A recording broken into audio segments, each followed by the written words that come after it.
Hi friends, ఎలా ఉన్నారు? Welcome to Govihari channel. మన ఛానల్ని అయితే అందరూ చూస్తున్నారు, కానీ సబ్స్క్రైబ్ చేయడం అయితే మర్చిపోతున్నారు. తప్పకుండా సబ్స్క్రైబ్ అయితే చేయండి.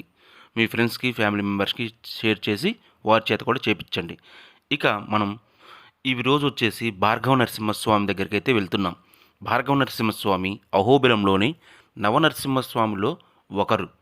ఈ ఆలయంకి వచ్చేసి మనం దిగువ అహోబిలం నుండి ఎగువ అహోబిలంకి వెళ్ళే దారిలో 2 కిలోమీటర్లు ప్రయాణించిన తర్వాత లెఫ్ట్ సైడ్ వైపు రోడ్డుకి లెఫ్ట్ సైడ్ వైపు మనకి బోర్డు కనిపిస్తుంది. అక్కడ నుంచి ఈ దట్టమైన అడవిలో 3.5 కిలోమీటర్లు అయితే నడిచి వెళ్ళాలి. నడిచైనా వెళ్ళొచ్చు, లేదా జీబులు ఫెసిలిటీ అయి కూడా ఉంది. అదేవిధంగా ఎవరైనా సరే టూ వీలర్ బైక్స్ అయితే మాత్రం విడి రోజుల్లో పర్లేదు, బాగానే అయితే రోడ్డు ఉంది. పావన నరసింహస్వామికి వెళ్ళే రోడ్డు అయితే అంతగా లేదు. ఇక్కడికి వెళ్ళాలంటే మాత్రం ఈ టూ వీలర్ వెహికల్స్ కూడా వెళ్తాయి. ఇబ్బంది అయితే ఏమి ఉండదు. మేము నడిచి వెళ్ళాం కదా, ఈ మార్గం అయితే మీరు చూడండి ఒకసారి, మీకే అర్థమైద్ది. ఈ మనం ఈ మార్గం మధ్యలో చూడండి, ఇక్కడ మండపం అయితే ఉంది. ఈ మండపము అంతా శిథిలావస్థకైతే వచ్చేసింది. ఉమ్, ఇక తర్వాత ఈ ఆలయం నుంచి చూడండి, ఇది మనం కాలినడకన వెళ్ళే మార్గం అయితే ఇలా వెళ్ళాలి. అయితే ఈ ఆలయంకి వెళ్ళే వారికి మాత్రం కొద్దిగా ఫెసిలిటీస్ అయితే ఏమీ ఉండవు. వాటర్ ఫెసిలిటీస్ అయితే ఏమి ఉండవు. ఎవరైనా సరే కాలినడకన వెళ్ళేవాళ్ళు మంచినీళ్ళు అయితే తప్పకుండా తీసుకువెళ్ళండి ఈ ఆలయానికి. ఈ ఆలయానికి నడిచి వెళ్ళాలనుకున్నా కానీ ఎటువంటి ఇబ్బంది అయితే ఉండదు. రోడ్డు అయితే చాలా అంటే చాలా బాగుంటుంది. అంతా నడిచి వెళ్ళొచ్చు, లేదా టూ వీలర్ వెహికల్స్లో అయినా వెళ్ళొచ్చు. చిన్న వర్షాలు పడ్డప్పుడు మాత్రం ఇలా గుంతలలో అయితే నీళ్లు ఉంటాయి. సో కొద్దిగా చూసుకొని అయితే వెళ్ళండి. అయితే ఇక్కడ ఏంటంటే ఈ యొక్క భార్గవ నరసింహస్వామి దగ్గర అయితే విశేషంగా చెప్పుకోదగ్గది, ఇక్కడ ఒక కోనేరు అయితే ఉంటుంది. ఈ కోనేరులో ఏంటంటే మనం స్నానం చేసి అక్కడ స్వామివారిని దర్శించుకుంటే మన యొక్క పాపాలకు విముక్తి అనేది కలుగుతుందని చెప్పేసి ఇక్కడ కథనం అయితే ఉంది. అయితే ఇప్పుడు మనం వచ్చేసి ఈ భార్గవ నరసింహస్వామి గురించి ఒక్కసారి ఆ యొక్క వివరణ ఏందో ఒకసారి చూద్దాం.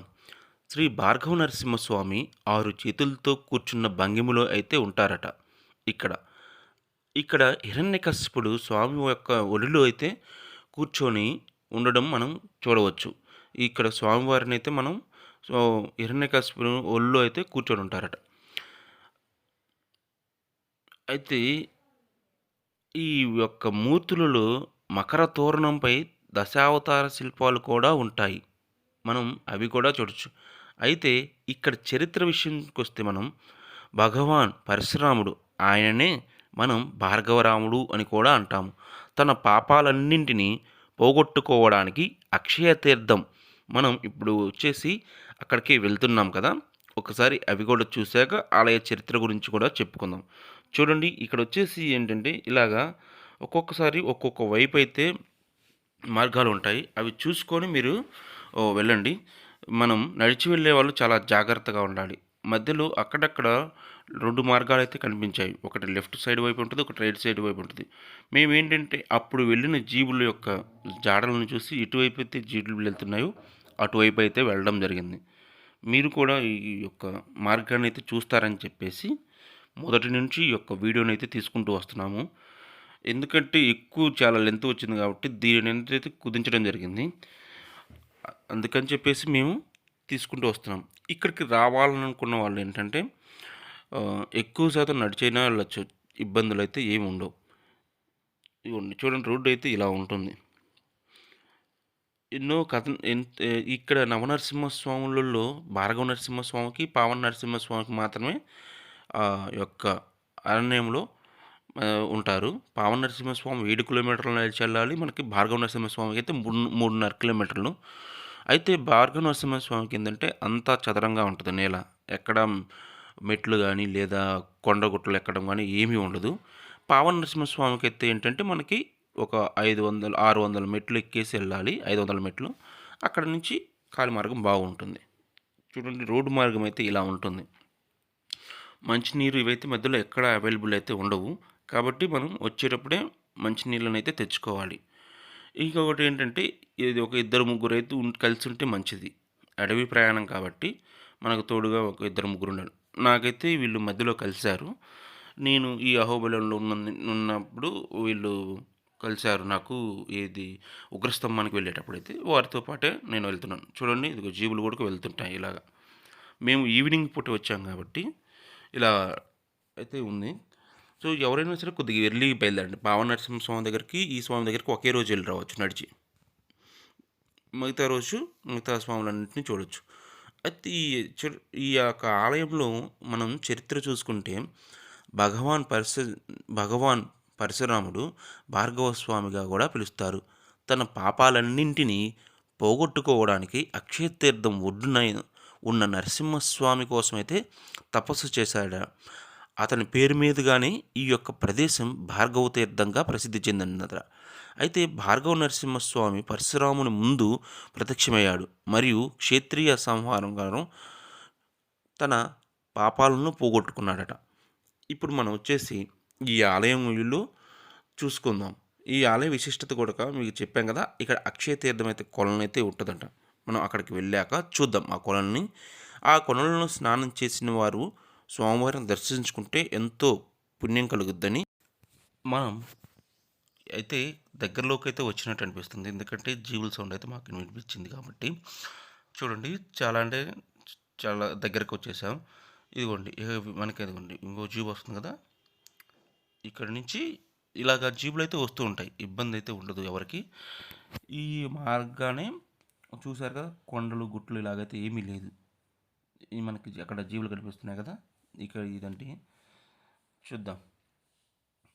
ఓకే, ఇక్కడైతే జీబులు పెట్టేసి మనకైతే కాలి మార్గానం పైకి వెళ్ళాలి. అదిగోండి జీబులు ఇక్కడ. సో ఇక్కడ నుంచి కొద్దిగా ఖాళీ మార్గం అయితే ఉంటుంది. పెద్దగా అంటే దూరం అయితే ఉండదు అంటున్నారు వారిని అడిగితే. అది కూడా ఒకసారి చూద్దాం. ఆ మార్గం కూడా మీకు గుడి వరకు అయితే మార్గం ఎలా ఉంటుందో చూపిస్తాను.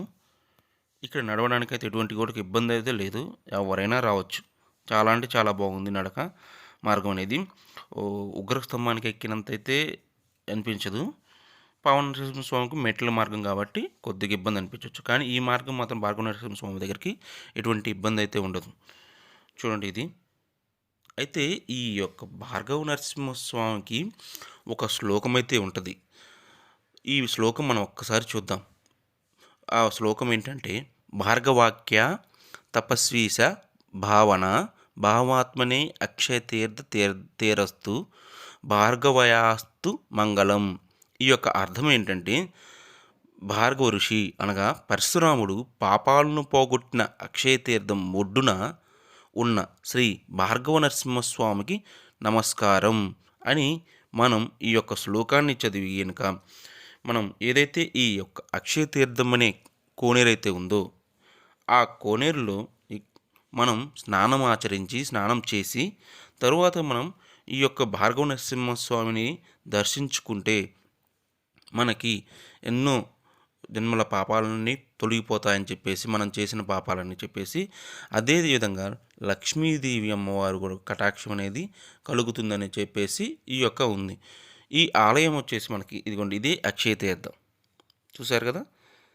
ఇక్కడ ఈ మెట్లు వచ్చేసి ఇది దాదాపు 132 మెట్లతో అయితే నిర్మించబడి ఉందంట ఈ యొక్క ఆలయం వచ్చేసి. అయితే ఇక్కడ మనం అక్కడ ఉన్నవారిని అడిగితే చెప్పింది ఏంటంటే, ఈ 5 తర్వాత 6 తర్వాత అయితే ఇక్కడికి అప్పుడప్పుడు అడవి జంతువులు కావచ్చు, అడవిలో ఉండే ఏమైనా కావచ్చు, వాటి స్థలాల్లోకి మనం వచ్చాం కాబట్టి ఎంత త్వరగా వెళ్ళిపోతే అంత మంచిది మనం. ఎందుకంటే ఇక్కడ ఆలయం అది. చూశారు కదా. ఇక్కడైతే వీళ్ళు ఇక్కడ పనిచేసి ఇక్కడే ఉంటారంట నైట్ కూడా. అది ఎవరైనా సరే వచ్చిన వాళ్ళు కొద్దిగా త్వరగా వెళ్ళడానికి అయితే ప్రయత్నించండి. ఇది ఫ్రెండ్స్ ఈరోజు ఇక్కడ ఏంటంటే ఆలయంలోకి అయితే పర్మిషన్ లేదు కాబట్టి బయట వరకే చూపిస్తున్నాను. ఇది ఈ వీడియో. మనం మరో వీడియోలో మళ్ళా కలుద్దాం. Thanks for watching. Please subscribe చేయండి.